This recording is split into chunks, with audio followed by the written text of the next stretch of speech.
মালয়েশিয়ার প্রধানমন্ত্রী আনোয়ার ইব্রাহিম আগামী ৪ অক্টোবর বাংলাদেশে আসছেন। এর আগে তিনি পাকিস্তান সফর করবেন, সেখান থেকে বাংলাদেশে আসবেন।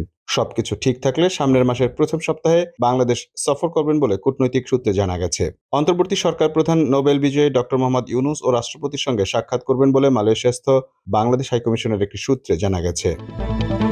তবে আশা করা হচ্ছে মালয়েশিয়ার প্রধানমন্ত্রীর এই সফরকে ডক্টর মোহাম্মদ ইউনূসের উন্নয়ন কৌশলের অবস্থান আরো গভীর করবে এবং পারস্পরিক কল্যাণকর সহযোগিতা প্রসারিত করবে, যা মালয়েশিয়ায় অবস্থানরত বাংলাদেশি কর্মীদের স্বার্থ ও একটি অভিন্ন কল্যাণকর রাষ্ট্র নির্মাণে কাজ করতে চাইবে।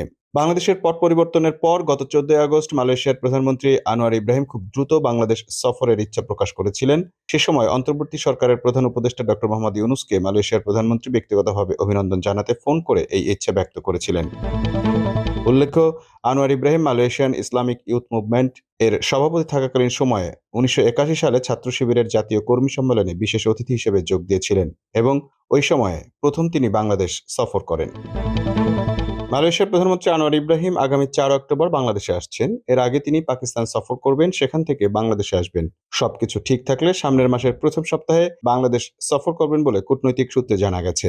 অন্তর্বর্তী সরকার প্রধান নোবেল বিজয়ী ডক্টর মোহাম্মদ ইউনূস ও রাষ্ট্রপতির সঙ্গে সাক্ষাৎ করবেন বলে মালয়েশিয়াস্থ বাংলাদেশ হাইকমিশনের একটি সূত্রে জানা গেছে।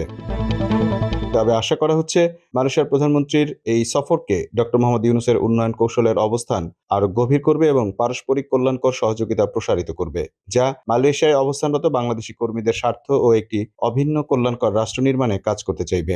বাংলাদেশের পট পরিবর্তনের পর গত 14 আগস্ট মালয়েশিয়ার প্রধানমন্ত্রী আনোয়ার ইব্রাহিম খুব দ্রুত বাংলাদেশ সফরের ইচ্ছা প্রকাশ করেছিলেন।